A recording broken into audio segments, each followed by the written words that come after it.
Good morning to our audience and listeners tuning in to day 3 of the Asia Economic Dialogue 2022, hosted by the Pune International Center in collaboration with the Ministry of External Affairs, Government of India. I'm Shilpa Phadke, event anchor. We kickstart the day with a discussion on startups in a post-pandemic world. The session will be chaired by Mr. Amit Paranjape, co-founder rallyscore.com and member PIC. Distinguished panelists are Mr. Saul Singer, author, Startup Nation from Israel, Mr. Kusumo Martanto, CEO, Blibli, Indonesia, Dr. Parul Ganju, co-founder and CEO, Ahammune Biosciences Private Limited, India, and Mr. Monish Darda, co-founder and CTO, ICERTIS India. Thank you, and Amit, please proceed. Thank you, Shilpa, and good morning to all our viewers and participants in India and around the world.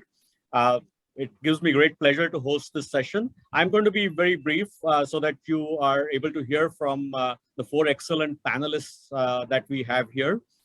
We will have, after my couple of minutes of introduction, we'll have Saul, then we'll have Monish, then we'll have Kusumo, and then we'll have Parul. That's the order that we will go. Each of the panelists will speak for between 12 and 15 minutes, and then we'll try to have some time at the end for questions, all right? So what I'll do is I'll give you a quick 2-minute overview of this session and what startups mean to the world in this era right now, right? So 2021 was a very seminal year around the world. In India, we had a record number of unicorns. Unicorn is a startup, a company that has hit a valuation of over $1 billion. And we had 42 of them. In total, we have 70. So last year was truly transformational. And around the world, I have a few quick numbers here that I'm going to quote from a very nice NASSCOM report that recently came out. We had over 500 unicorns globally last year, making it the best year for startups, not just in India, but around the world as well. In India, we had over $24 billion of startup capital raised. This is from public and private markets, right? We have over 25,000 startups in the last 10 years. 40% of these startups are business to business. I think that's an important point because many times the perception is a startup is equal to e-commerce. And while e-commerce startups are great, we are going to hear from a very exciting one today. We also need to highlight that B2B or business to business startups are very important and solving real and tough problems. Again, as far as India is concerned, we have had a 39% CAGR in terms of startup growth over the past 10 years. So it's been a great decade for startups in general. Globally, once again, US continues to lead in terms of number of unicorns and number of startups. China is second, and India over the last few years has moved to a strong third place in the global order.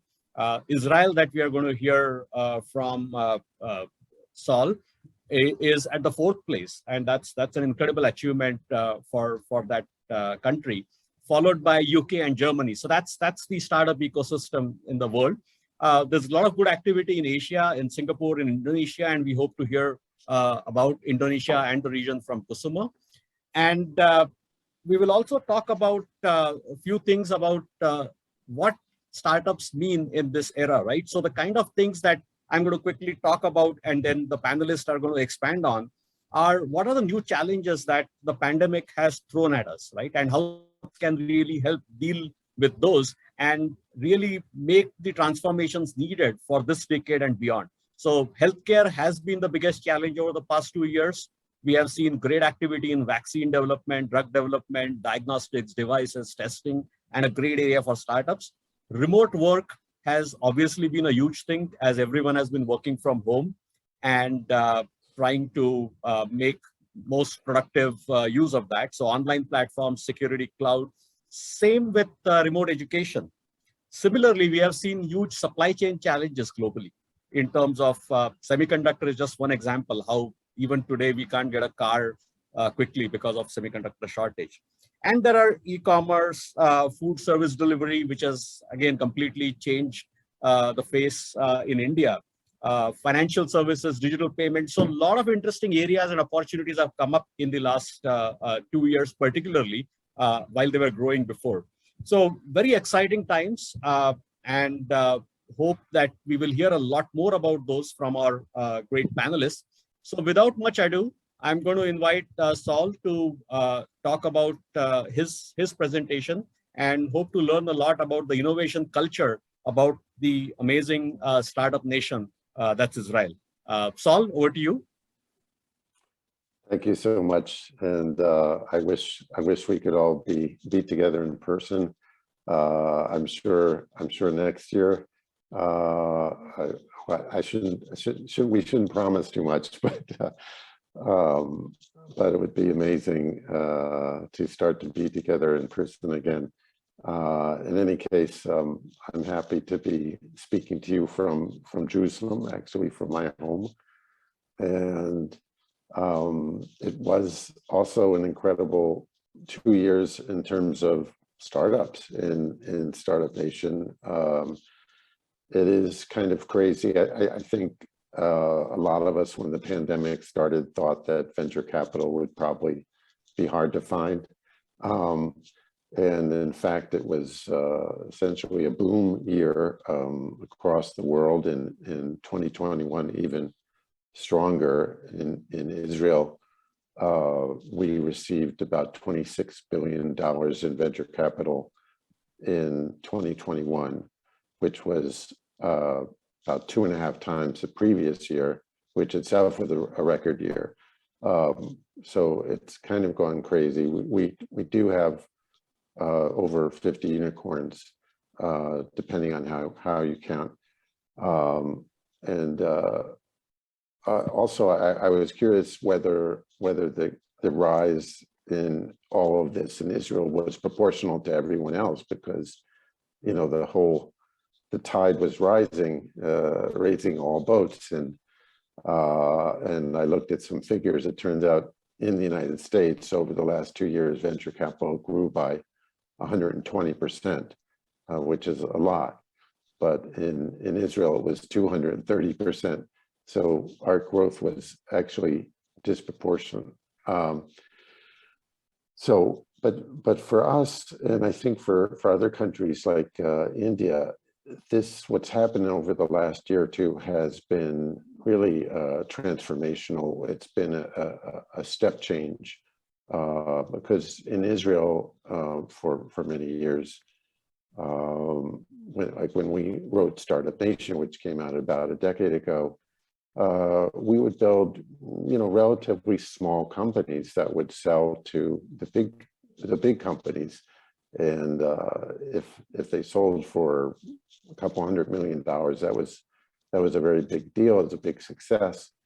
I think it was about 2013 that Waze sold to Google for $1 billion.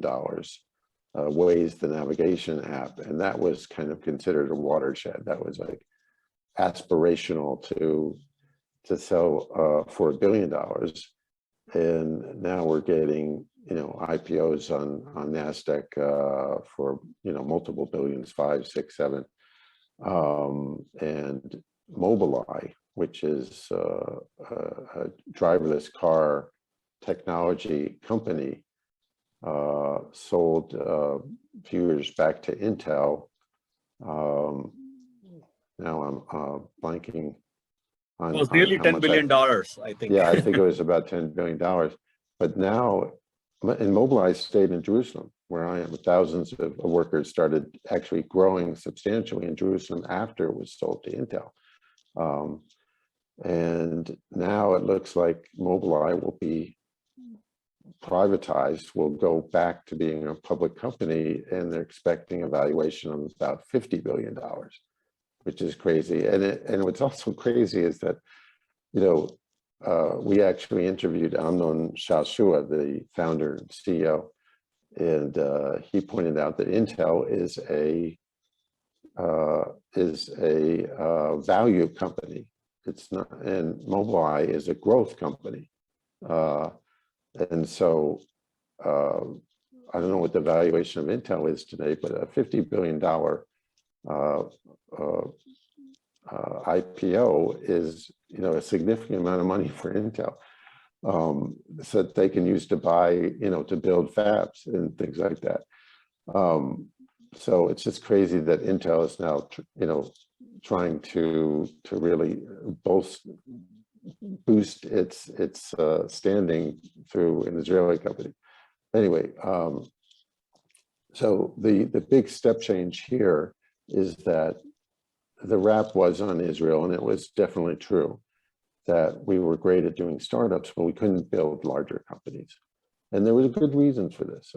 We don't like hierarchy very much here. We yell a lot and argue, and we're not very patient, and it's kind of chaotic. We like chaos, and that's kind of how we innovate. And all these things are great for startups. They're not so great for building big companies. And it's a completely different skill set. I mean, basically the startup phase of businesses, you're trying to find what's called, product market fit. And you're trying everything, and you're pivoting, and you're changing, and suddenly, or not so suddenly, you find that fit, and then you have to grow. And that growth phase, of adding hundreds of people to the company, having to manage all those people, having to bring them on board, having to do sales, having to do marketing, all these things that companies are supposed to do when they become real companies. We didn't really know how to do that very well. And we were very far from the market. We were cut off from the regional market. Our main market was the United States. We did a lot with Europe, but we were very US oriented.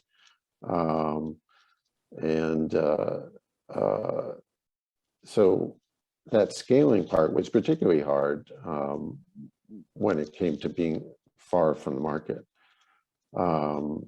But now we're building big companies here, and we're not afraid of management, of growth, of all those things. And you're getting, these new, a lot of these entrepreneurs who are building the big unicorns are serial entrepreneurs. They've already built a few companies. And so they get more and more ambitious, and also more and more experience, and less afraid of that growth phase. And so you're finding companies who are not afraid of growing, are able to raise the amounts of capital you need for that, and are able to do it from Israel. So this is another revolution. It's, of course, COVID made it a lot easier to work remotely. And this is great for Israel. We've kind of been doing that all along. So it really is a change for us, an exciting one. I still think that we shouldn't measure ourselves, or we shouldn't become, a lot of people are saying we should be scale-up nation. And actually, I never really liked that very much, because we're still not so great at building great big companies, and it's not our forte, and that's fine. If I wouldn't want to become like Finland, who kind of had one huge tech company in Nokia for a long time, and when Nokia was in trouble, so that was a huge blow. I wouldn't want to rely on just a couple big companies in such a tiny country. I think that's a very good example. I mean, one point you are probably going to touch upon, but I'm going to still jump in here. Is in your book you have explained it quite well, but for our audience, what is it, the country of Israel, that has made it so innovation focused, right? And I mean, we say that the size of the country is about the size of Pune district and its neighbor. And the population is also about half of Mumbai, probably about the same as Pune, where we are located right now.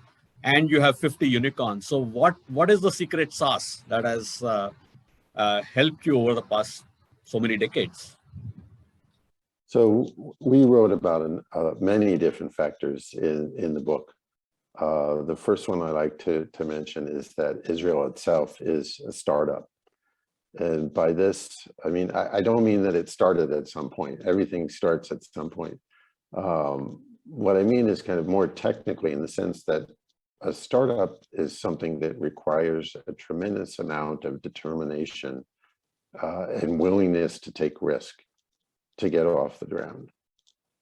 It also, startups typically begin with an idea that most people think is crazy. I mean, those of you who are entrepreneurs know that if you give people a new idea, they will say it's crazy, or they will say they don't like it, because most people don't like new ideas. And the entrepreneur is that kind of crazy one who sees the possibility, who sees, who's incredibly driven to make that a reality in the world. And often, you know, the entrepreneur is wrong too. It is a bad idea, because most startups fail. But they're the ones who see something that other people don't see. And Israel started as a very big, a crazy idea. I mean, something that nobody thought was possible. And it took a tremendous amount of drive and willingness to take risk to make that idea a reality. You know, not just when Israel was founded at the same time as India, but continuously. We have continuously had to make sure that this country is here and growing and flourishing, and which brings me to this, a second big factor is our military. And everybody here goes through the military, women for about two and a half years, men for almost 3 years now. At age 18 or 19, they go in instead of going to university at that time. And it's not just that they serve in the military. It's not just that that's kind of more or less a universal experience. It's what kind of experience, what kind of military. We have here a military that drives responsibility downward. You find that these soldiers who are 18 or 19 are getting tremendous amounts of responsibility. We have 3 daughters, and they all went through the military pretty recently. And, you know, even I knew about this, was amazed at the kind of responsibility they were given. Two of them were in kind of development of different things to help the combat soldiers. One of them in a commando unit, and another one doing things for all kinds of secret units and things. And that's, of course, one of the things they like most is they're not allowed to talk about what they do with their parents. But this experience of, and actually we did the calculations that we interviewed the chief of staff, and he said that about at any given time there are about 30,000 people who are in command in the military, who are commanding people, who are anywhere from sergeants to officers higher up, and that if you look at the population 25 to 65 here, about a fifth to a quarter of them have commanded people when they were at a young age, have managed people, which is really incredible. So Israelis get out of this experience not afraid of taking responsibility and feeling like they can do things that seemed impossible. Because during their service, that's what happened. They were given missions that seemed impossible, and they did that. And also they learned how to be mission oriented. That's very important. In a sense, this is the ultimate startup school. Instead of doing an entrepreneurship program in a university or doing an internship in a large corporation, this is real world entrepreneurship training that they are getting firsthand, and that's one of the big factors, I guess. It is. I mean, becoming mission oriented. Which what's a mission? A mission is like is a challenge. It's a real world challenge, but it's something that it's called a mission because it's not a question of whether you'll do it. It's just how. And Israelis learn how to do this in teams. Another very, very important skill. So they come out and their bar for what's possible and what they want to do and their ambitions and their capabilities is considerably higher than most people their age. And the third thing actually that we pointed to is that we're a country of immigrants, and immigrants are natural entrepreneurs. You know, just about everybody here, either they came to Israel themselves, like I did about 30 years ago from the United States, or their parents came here, or their grandparents. That's about as far as it goes. And from all over the world, including from India. And immigrants are natural entrepreneurs. I mean, you just see what's happening with Indians in Silicon Valley. It's absolutely incredible.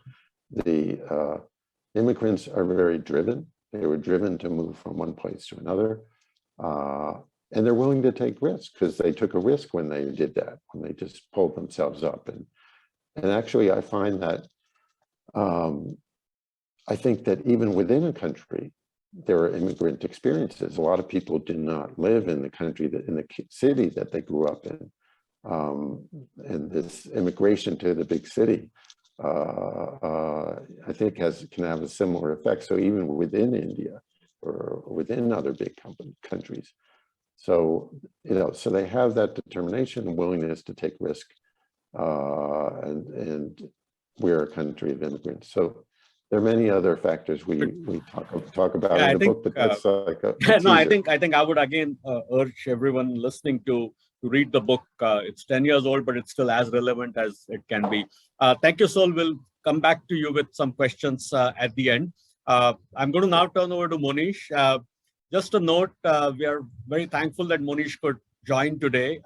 You would have noticed he's wearing dark glasses, and he had some emergency eye surgery 2-3 days back, and that's the reason. So we are really glad he could join our session today. Once again, thank you, Monish. I think it would be really great to get a perspective from you about not just your journey, your company, but also about SaaS, cloud, and B2B startups in general, because that's, as I mentioned earlier on, that's 40% of startups, and that's something that many people are not aware. I think there's still not a good understanding of this segment and how it's so important, how business-to-business startups are so important, and how do you see the world and India progressing in this area? Over to you. No, thank you, Amit, and thank you. I think Saul did most of my job anyway of explaining, you know, why the ecosystem is so important, what that experience brings. I think it's the decrease of fear, it's the training and the experience, it's the discipline and the grit and the determination that is needed to build an ecosystem of startups.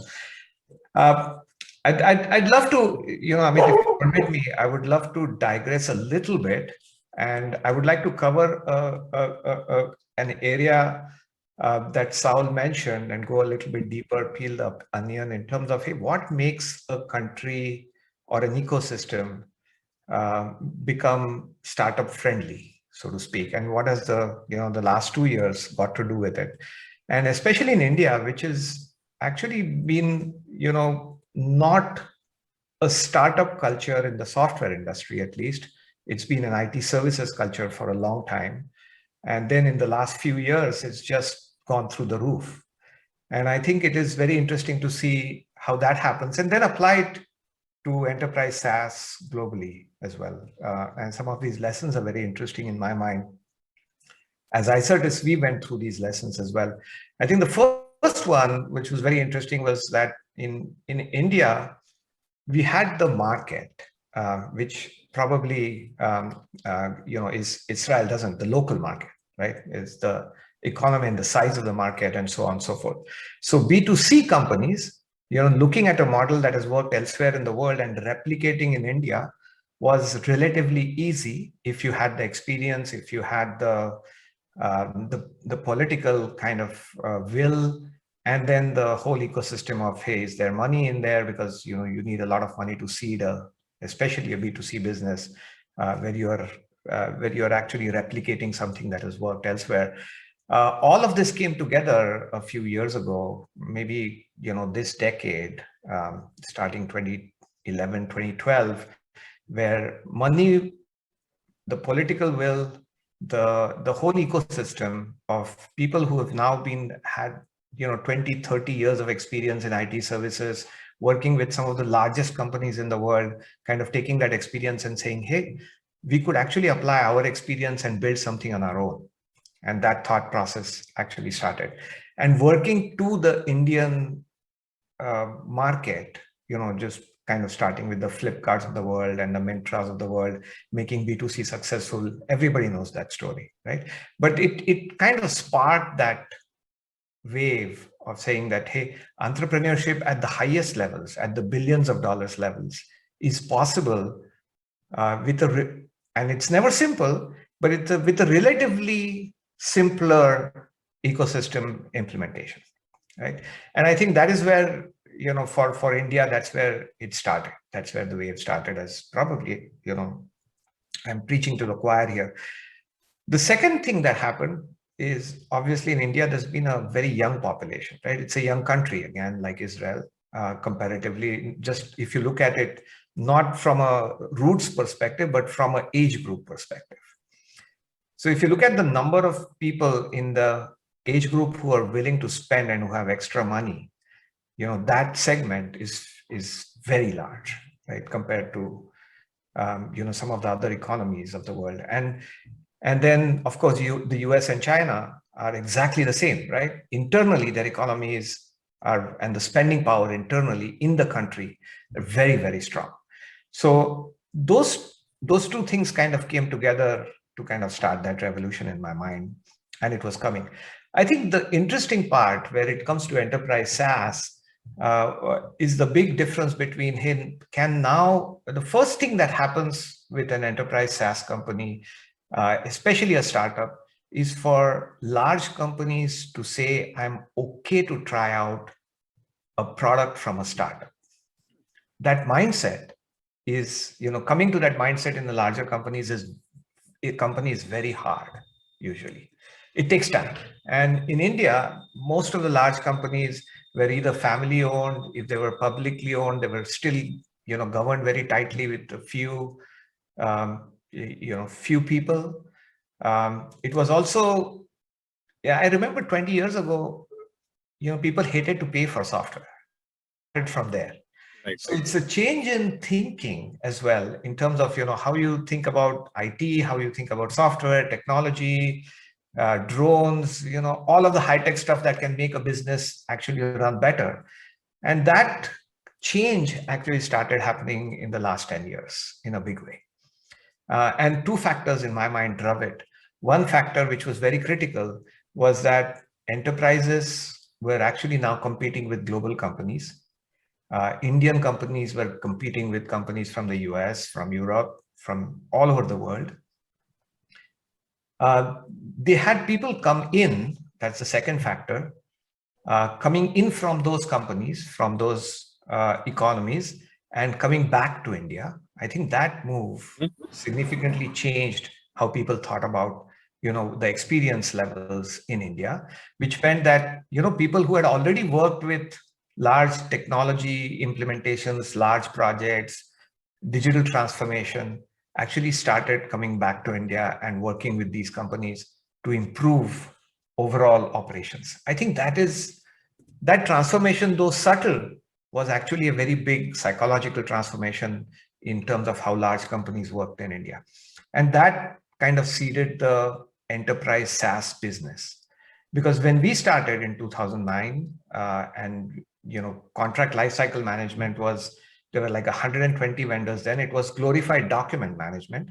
And we came in and said, no, this is actually becoming the fifth system of record, because you need risk management, you need compliance, you need all of the rules of business. Any money that goes in and out of the enterprise needs a contract. So now you need a contract management system. And some of our first customers were actually in large Indian companies. And they said, yes, to actually do this better in a global market where we are now selling in the US, where we are now selling in Europe, these systems will actually help us do that and be competitive. And they looked at these systems not as something that would be interesting to try, but as mission critical systems. And as soon as that thought process changed, I think the doors kind of opened up. And then success builds on success, right? You deploy in one company, the second company thinks, oh, they've got a competitive advantage. What are they using? They're using these 5 technologies. Why don't we start using them? Mobile apps, for example, one bank started a mobile app, all banks kind of followed suit. In the space of like 18 months, almost every bank had an app of its own, right? And that kind of, spark is needed to kind of start people thinking in terms of, what success is. I think, Monish, and we'll come back to this in the Q&A, but I'm going to ask you one question right now. Sure. And that is India. Everyone knows about India's success story in the services sector, right? We have recently crossed 200 billion in that industry. But specifically software product development, that's something, and a local product company, that is an Indian product company. That's something that, why has it taken this long? And how do you see, now that the activity is picking up, how do you see the next 5-10 years? I mean, ultimately, do you see a Microsoft or a Google coming out of India in the next 5 or 10, or it's still further out? Yeah, no, great question. And I think, exactly what Saul said, the ecosystem needs to build up. We are not ready for a product ecosystem as a country, right? Lots of, impediments to building a business, right from the beginning. Social, getting a job, you remember, Amit, we are not young anymore as much as we would like, though we are. Getting out of college, the first thing was, hey, how do I get a job? Not how do I start a company, right? If you ask young people now, 80% of them would say, hey, I would love to start something on my own. Very different mindset. So it's taken time, the social change, the political change, how people look at this ecosystem has changed. I think the pandemic has done 2 things which are very, world over, very common. I think firstly, they've drawn the world closer so that you can sit in India and actually sell in the US. We've closed multi-million dollar deals on the phone, on Zoom and Teams, which, 3 years ago were impossible.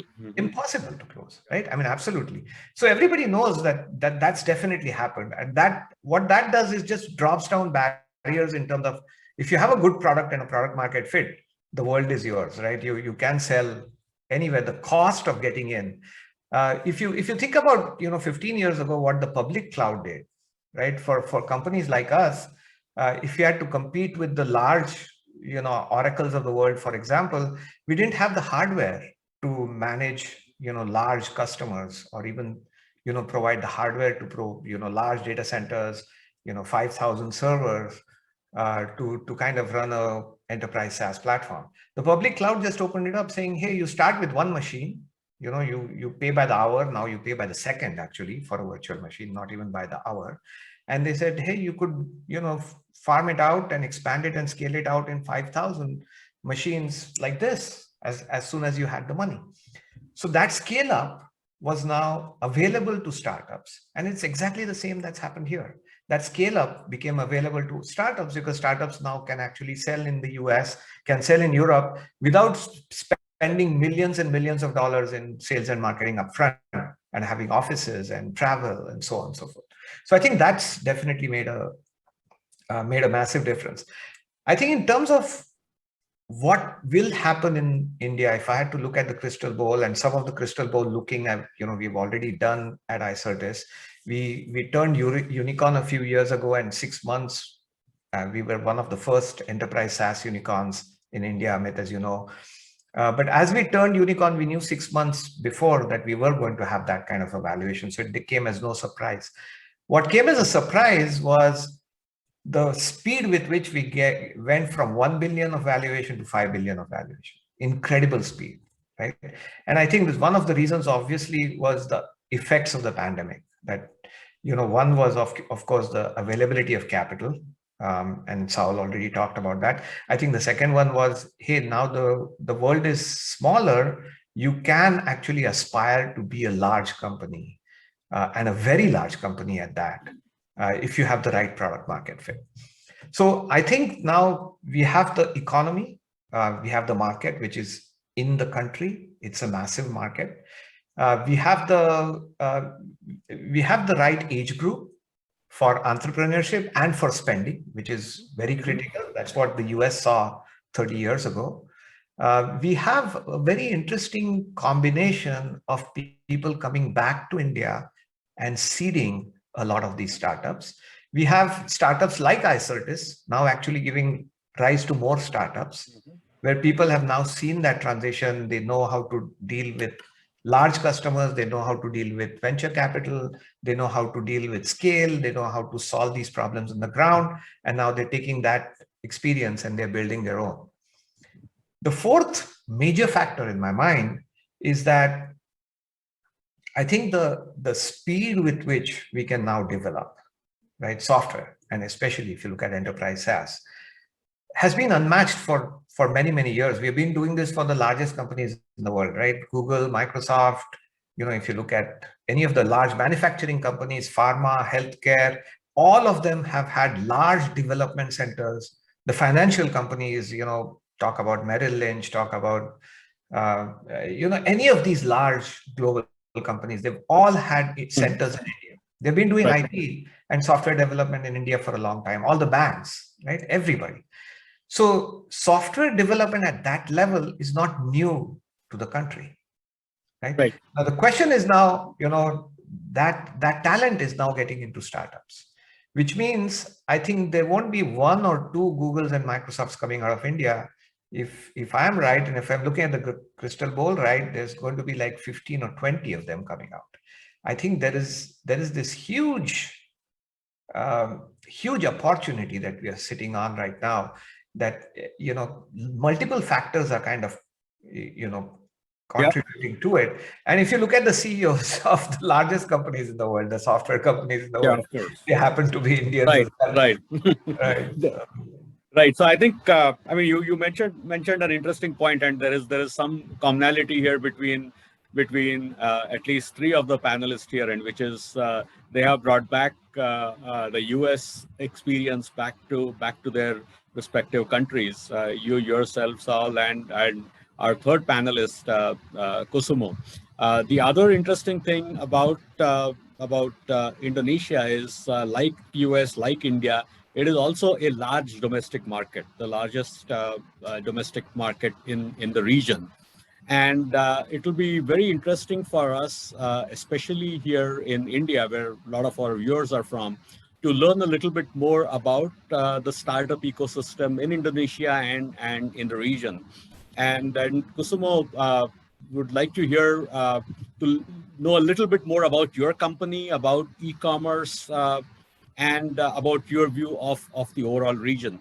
So I understand we are going to start with a brief video of Blibli, and then you will have your short presentation, right? Okay, so I would request the administrators to play the Blibli video. I think it's a 2-3 minute video, please. Today, more and more people demand for better product and service when shopping online.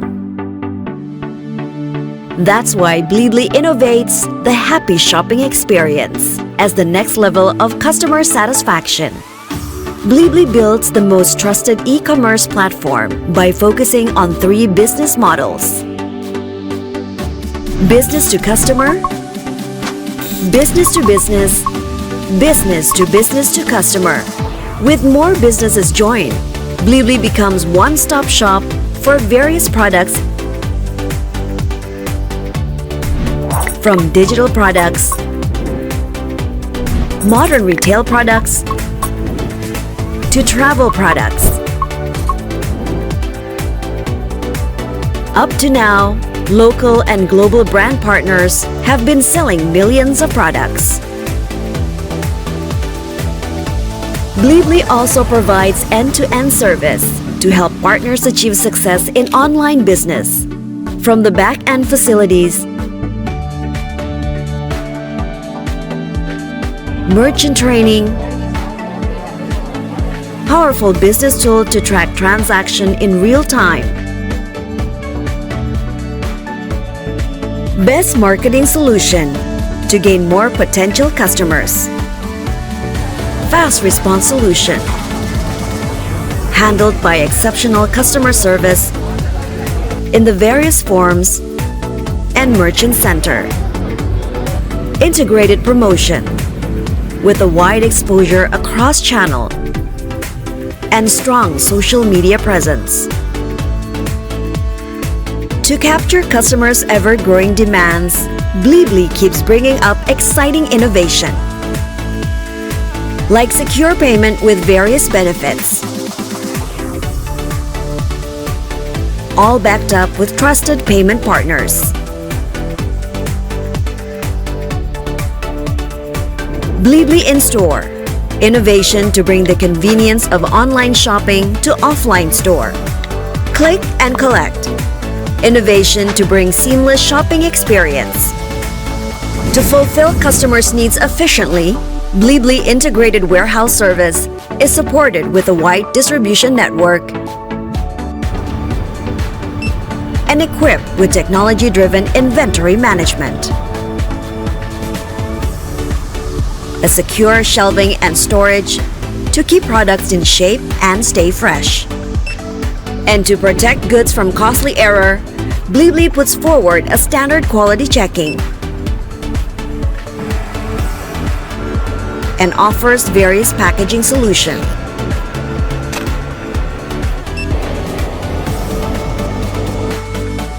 At Blibli, delivering happiness on time, even to the last mile, is always possible.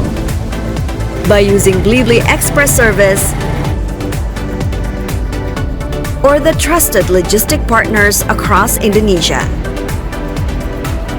All these complete solutions have led Blibli to gain customers' trust and extraordinary growth. Having built happy shopping experience with partners, Blibli keeps being acknowledged. Since its establishment in 2011, we have brought prestigious awards. But not stopping there, we want to make sure every partner get the convenience of selling as much as our customers when shopping with Blibli. Let's power your business and deliver more happiness. Let's grow together.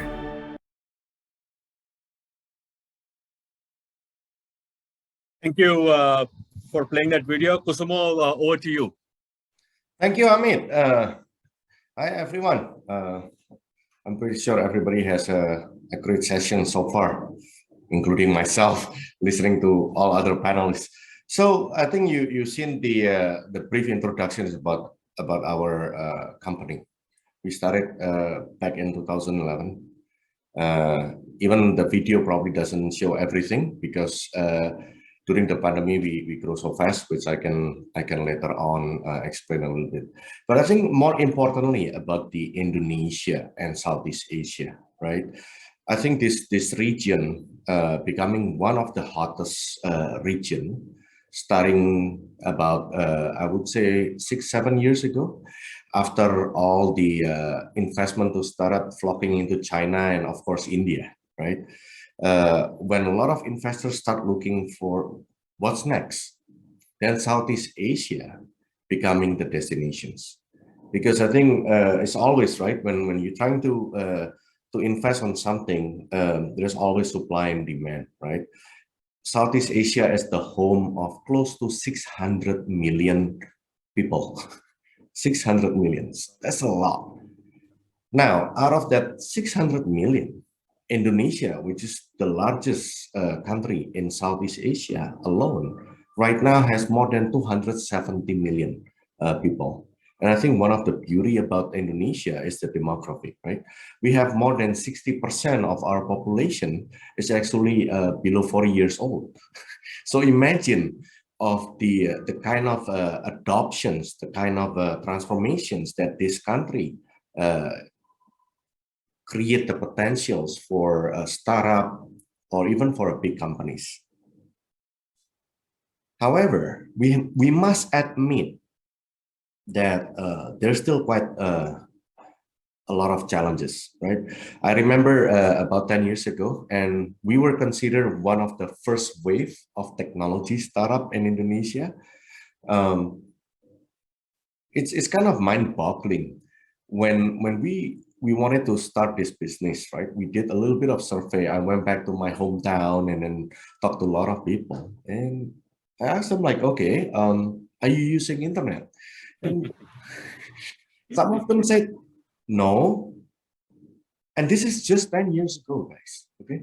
So my next question, do you use Facebook? Oh, yes, of course. I have Facebook account. It's really mind-boggling that time. But we saw that this is a huge potential. And especially in the last few years, in the last 3 years,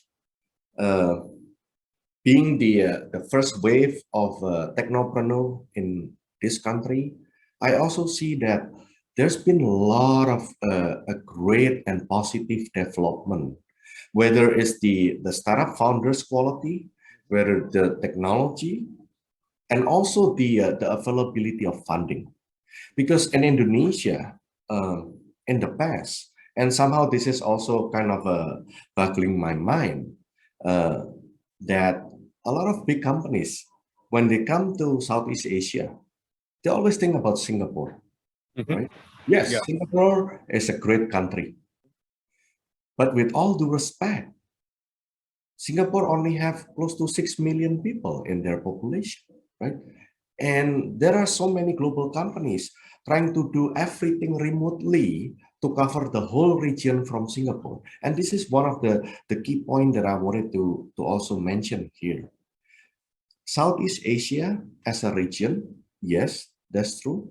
But every country has a very distinct culture and also way of life. So I don't think that it's quite easy to say that, okay, I'm gonna conquer the whole Southeast Asia and just let me create a HQ in Singapore and I can do everything remotely. No, right? So in the last few years, there are more and more funding coming in. And of course, I think Monish also mentioned, similar to what happened in India, a lot of people coming back from the developed country. A lot of Indonesia, including myself, moving back from the US, from the UK, and another part of the world. And the other thing is that some of the early growth and also more successful startup now also seeding another startup. Like we ourselves, not only that we grow our business, but we also start investing in few other startups to create more healthy ecosystem, right?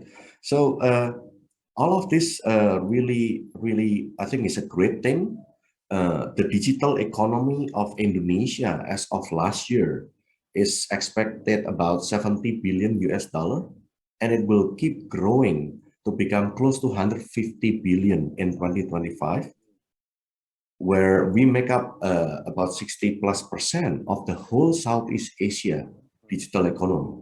Some of the drivers like the e-commerce, the ride-hailing, food delivery, online travel, right? But I think during the pandemic, there are two other sectors that I want to call out here. Is actually on the healthcare as well as on the edutech.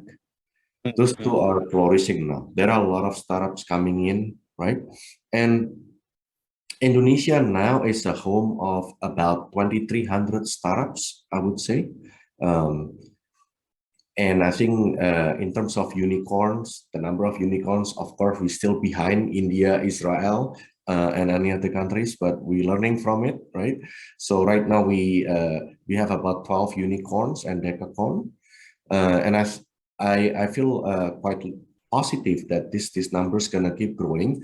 The ecosystem is gonna keep growing, and for us, we are quite lucky that we have a good presence in the e-commerce, which is one of the main drivers of the digital economic growth in Indonesia. As far as the size of e-commerce, last year Indonesia is about 53 billion is, and I think by 2025 it will reach more than 100 billion. So. Okay. Yeah, that's very interesting, and I think it's good insights for me personally and many people joining on this session today to learn about the Indonesian ecosystem, the opportunities, the challenges. I'll ask you one quick question before we move to the next session, next panel, and that is what is unique about e-commerce in Indonesia. You have seen obviously US e-commerce. You have some idea about the Indian e-commerce as well. What are the unique challenges, opportunities in Indonesia and in the Southeast Asia region?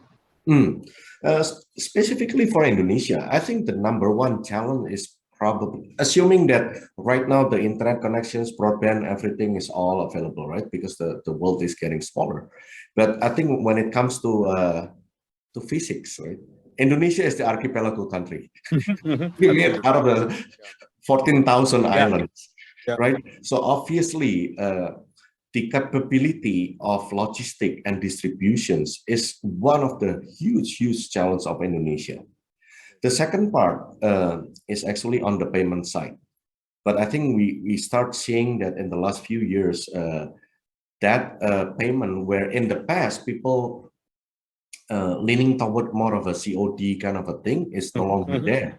People are using e-wallet, people are using any digital payment, or even a lot of the younger generations now, they're a bit reluctant to use the bank services. Right. So they opted for digital bank. They opted for all these startup that provide the e-money and e-wallet as form of a payment. The third challenge is on the supply itself. Even though we are home of close to 90 million SMEs, a lot of them are still a bit technologically challenged. Okay. However, I think on the other side, with the growth of mobile phones, especially, and of course social media in Indonesia, and we ourselves also do a lot of things to make sure that the SMEs can be brought into digital world so that they can also grow, right? I mean, imagine during the pandemic, where there is a strict isolation, strict lockdown, people cannot do their business without technology. So we become the solutions part of it, right? So I think this. Yeah, I think it's. I see a lot of parallels between India, the SME, whether it's opting for digital payments, people not on the internet but using apps like Facebook. So yes, there are definite similarities, and hope we can learn a lot more from each other. I'll come back to you, Kusumo, if we have time. Would like to move to the last panelist today, and we are happy to have Dr. Parul Ganju here. It's going to be a very interesting perspective that we're looking forward to from Parul, because her startup is doing something unique in what we can call as a deep tech or deep science space. And I think this is an important area where we talk about cloud, SaaS, e-commerce, core science and core science-based startups are extremely critical. And that's one of the reasons why over the past many decades, US has been very successful. So whether it's deep science in drug discovery, whether it's in materials, whether it's in energy, whether it's in pharmaceuticals, there is a lot of work that can happen, and it's starting to happen in India. And Pune, from where we are based right now, is a good hub. And Parul's company is a great example of that. So without much ado, Parul, over to you for your presentation and explain to us why deep science is so interesting. Thank you so much, Amit. It's an absolute pleasure to be a part of this wonderful panel today. I've been enjoying the talks from all the panelists today. I Hope I'm able to do justice to my topic, where I try to put across the importance of science in the startup system. So since we're talking about the post-pandemic world, I thought what I'm going to do is just tell you a little bit about my perspective about what are the lessons I think we've learned from the pandemic, and what are the steps now, according to me, which one should take in order to build a better tomorrow. All of us have been craving to get back to normal. I'm sure this is what we were talking about just before the panel, right? But do you all realize that normal is what led to this? Yeah. Normal was a world which was very prone to pandemic, but was not prepared for it. So 2 years down into the pandemic, what are the lessons that we have learned? Well, the first thing that the pandemic has taught us is the true meaning of the word health. Health is not merely physical well-being, it's actually accumulation of physical and mental well-being. Pandemic has taught us that there is nothing other than science. I mean, investment in science is not really a choice, it's a necessity. Just imagine what would have happened if there were no vaccines. Countries need to have a ready innovation system, and that is what Monish and Saul also were alluding to, in order to respond to a crisis. And India, in fact, was able to do so. It became from one of the importers of PPE kits at the beginning to one of the potential exporters of PPE kits within 3 to 4 months' time. So that was commendable. And finally, the biggest lesson that the pandemic has taught us is that human health and environmental integrity are greatly intertwined. If you want to ensure human health, then a transition to a sustainable economy as society is an absolute must. So how can we use these lessons that we have learned now to build a better tomorrow, to build a better normal, so as to say?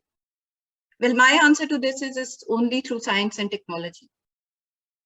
We need to harness the power of science, which I'm sure all of us have witnessed during the pandemic, to ensure that we build a sustainable future now. A future that ensures good health and good life for everybody on the planet. Incidentally, this is exactly what deep science companies do.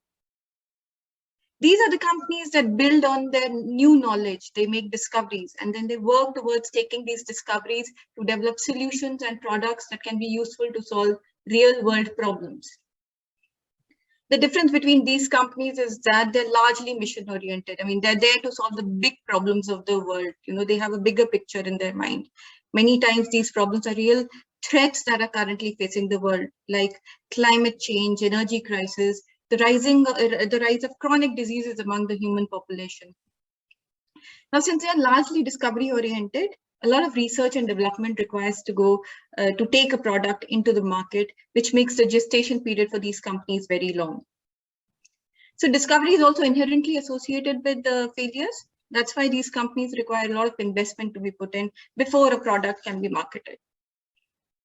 Now, if there's so much risk associated, the question arises, why should we focus on them then, right? The answer is only because of the impact that they have. These companies have a huge impact on life of people for which they're developing solutions and products. These are the companies which are true market disruptors, and that's why investment in them is totally worth it. India, incidentally, has been quite fast to recognize the importance of these companies in the post-pandemic world, and is now moving towards developing a more innovation and a knowledge-based economy. One of the key drivers of which is the biotechnology sector, which is poised to grow to about 150 billion by 2025. The impact of this sector is right now only also apparent, with India being one of the largest vaccine producers of the world, the largest producer of BT cotton. India is also has the world's highest number of US FDA approved plants for manufacturing of drugs which are outside the US.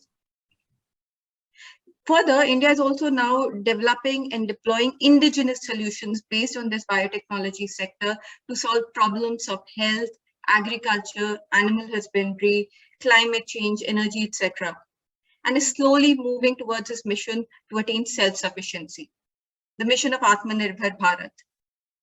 A key contributor to this mission of Atmanirbharta are the startup companies like us who are contributing in our way to fulfill this mission.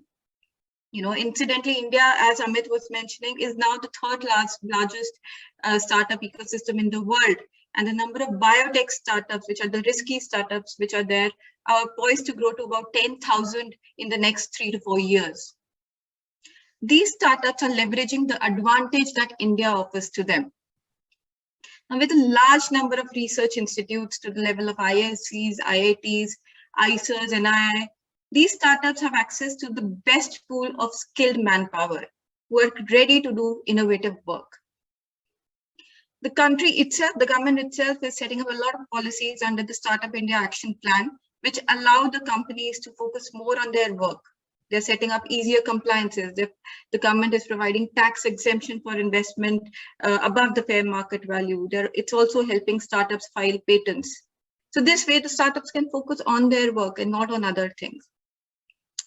Especially the healthcare startups, India becomes a very huge market because a large patient pool is readily available for their products to be deployed.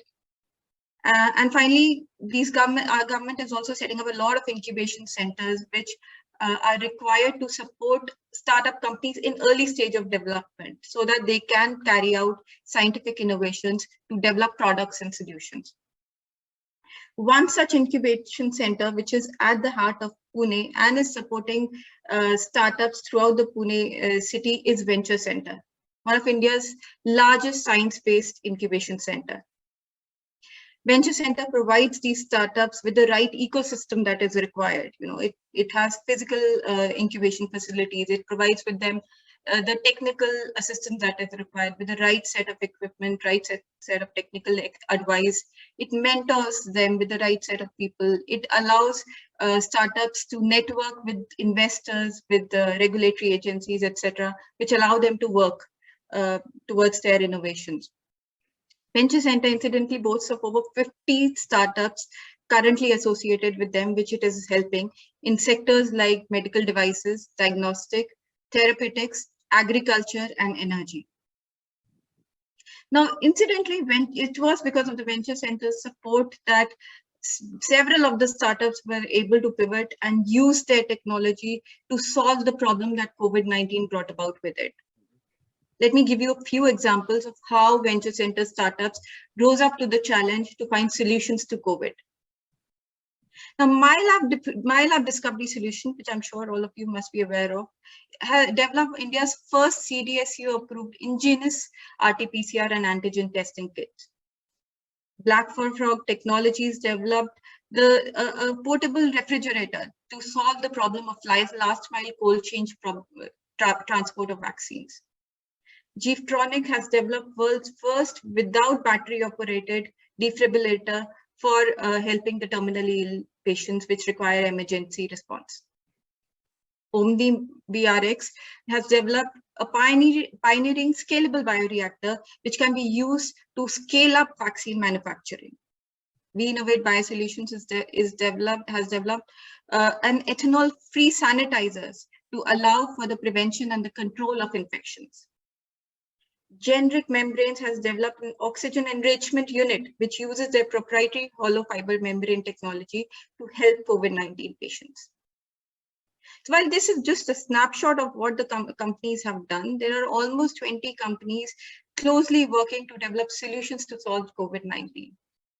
All this with the help of Venture Center, which has been supporting them by keeping the support system running during the pandemic, enabling access to high throughput technology, which is present in the center, arranging the resources which are required for these smaller companies, and most probably keeping the entrepreneurs informed and motivated.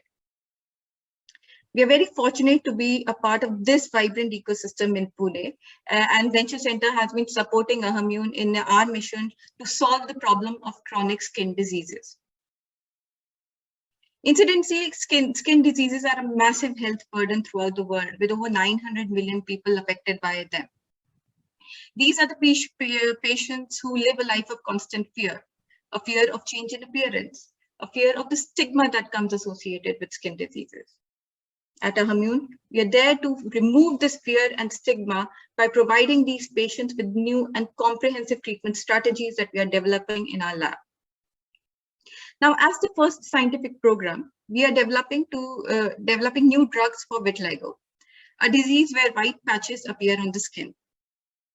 This happens because there is selective killing of the color-producing cells, which are called melanocytes, from the skin epidermis by your body's own immune system.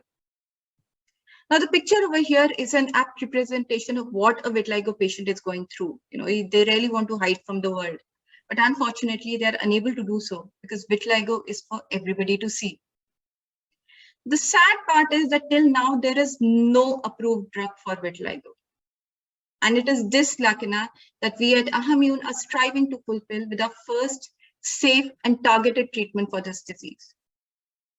Now, our journey to find out a new vitiligo treatment actually started in 2016 when our scientists identified a new pathway that causes vitiligo, and we developed therapeutic molecules to target this pathway. These molecules were then tested for their efficacy and safety in multiple cellular and animal assays we have developed.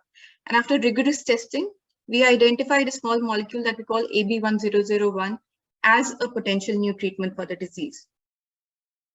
The unique feature of this molecule is that it's a new chemical entity with a first-in-class mechanism of action for this disease treatment. In fact, this is the mechanism that has never been tested before for vitiligo.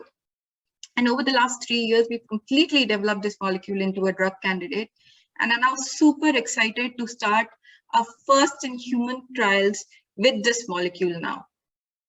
This phase 1 clinical trial will probe for the safety and efficacy of our drug candidate in human volunteers and will be followed by a larger cohort phase 2 and phase 3 trials before approvals and commercializations, which we are expecting it to happen by the year 2025. So with this molecule, this is our way of solving the lacuna in vitiligo therapeutics by providing the patients with a safe and effective vitiligo treatment. With this transition into a clinical stage company, we are now joining the league of such small companies throughout the world who are doing innovative science to solve the real problems of the world. The unique feature of our program is that we have developed a drug candidate at a cost which is 1/10 the cost of drug development in the West, fulfilling our aim to provide affordable healthcare for everybody. With this program, we aim to put India at the forefront of new drug discovery and bring a smile onto the faces of patients who are waiting for years for a new cure. Our aim is to develop drugs which are made in India for the world. Thank you, Parul, for an excellent presentation. I think you did a great job in highlighting the deep science ecosystem here in Pune and in India, and how it is extremely important for the world as we go forward. I'll ask you one quick question since we don't have too much time. But how can big companies help this ecosystem? We see a lot of work happening from the government side with the educational institutions, with the large research labs that we have here. But how can large established companies in India and around the world help and benefit from this ecosystem? See, the beauty about this ecosystem is that it works on collaborations. It works on knowledge sharing. And that is what big companies have a lot, right? They have the right set of people, skilled manpower, skilled resources. There are a lot of resources which startups don't have in terms, I'll just give you an example. There are 2 to 3 crore instruments that are required, which maintenance. The big companies already have that. They have set know-how, they have set programs so that they can help startups use. They have right set of people with knowledge about the regulatory system. Startups need to maneuver the regulatory landscape, which big companies, by collaborating with startups, can provide. They themselves will actually help a lot because, very big companies, they don't want to spend the kind of energy and the risk associated with early stage programs, which startups are ready to take. As Monish had mentioned, I think in India, for example, we need to see more of this collaboration back and forth. Absolutely. Because, and I think one thing that is very important is funding. I mean, I would like to see.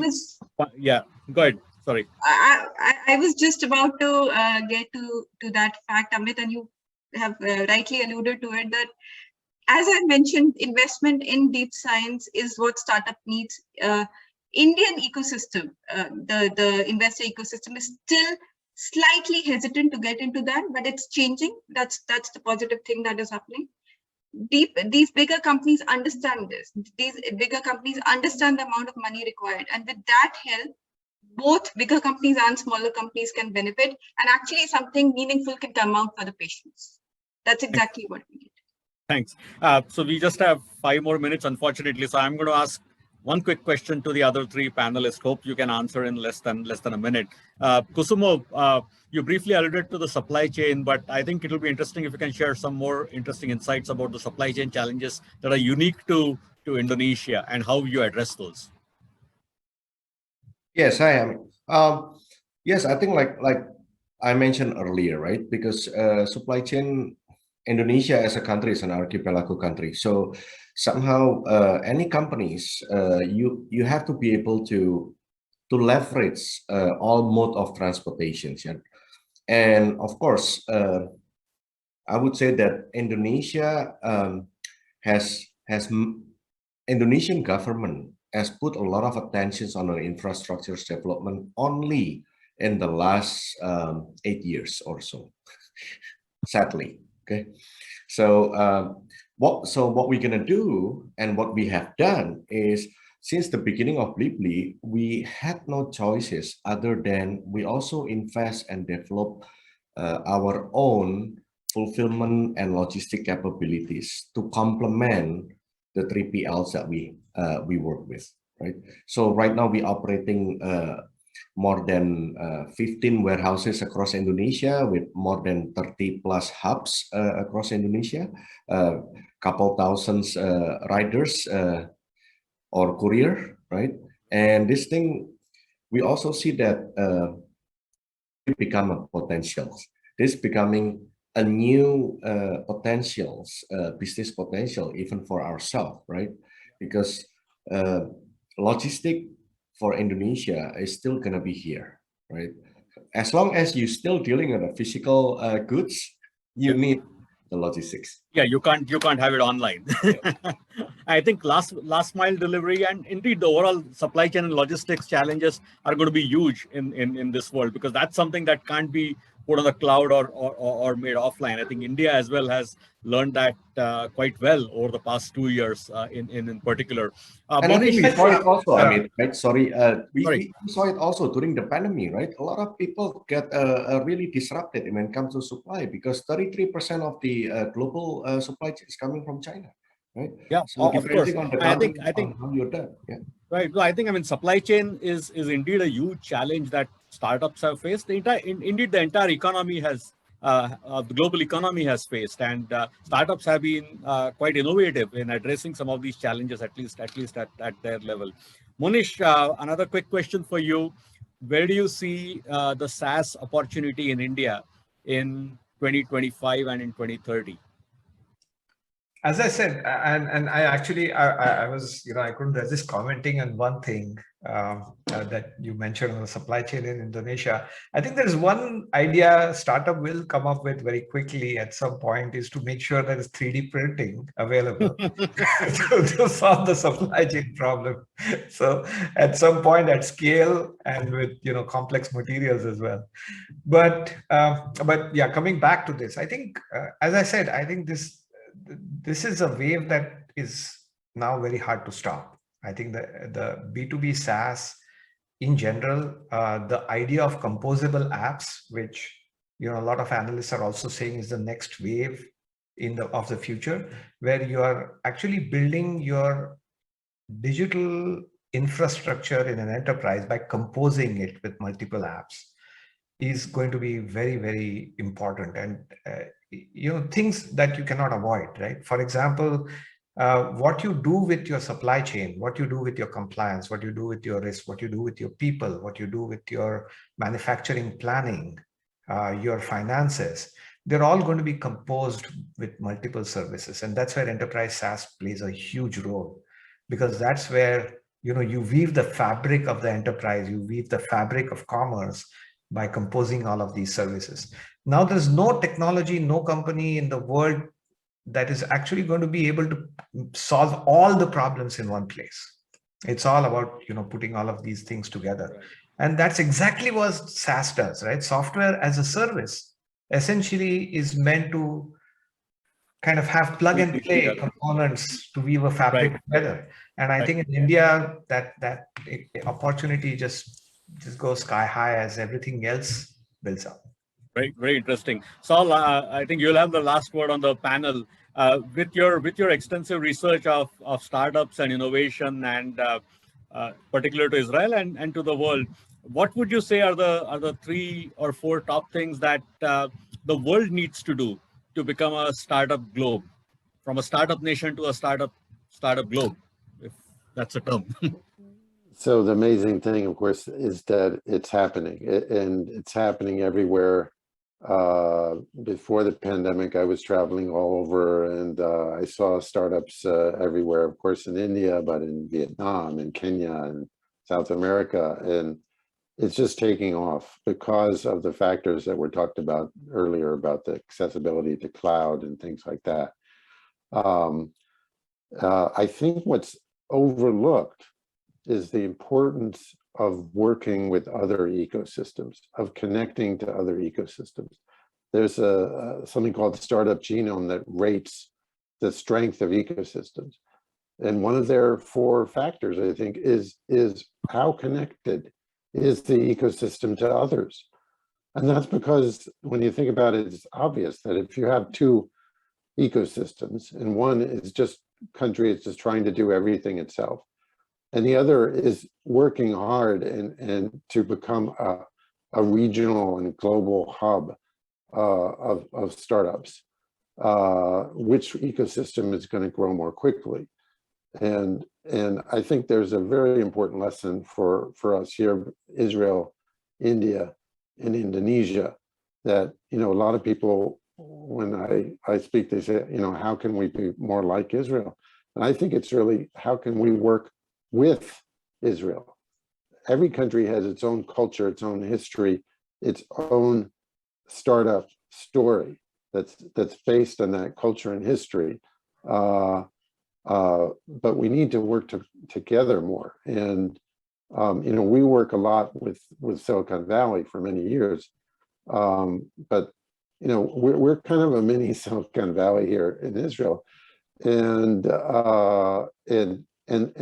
there's a dovetailing of the skills and opportunities. We have no market, which makes us global from day one. Big countries have the opposite problem. They have this enormous market, but it's hard for them to go global. So we have this, if we can combine forces, we can do tremendous things, I think, and grow more quickly. I think that's an excellent point to close on. I think collaborative ecosystems across all countries around the globe.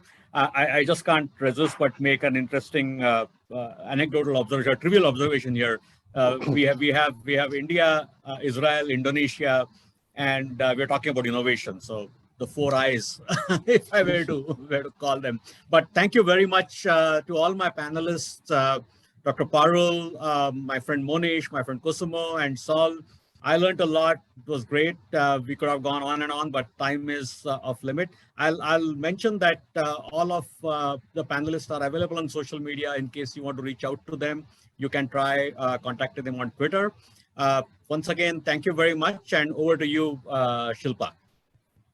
Thank you very much, Amit. Thank you to all the panelists for that extremely informative session at the start of the day.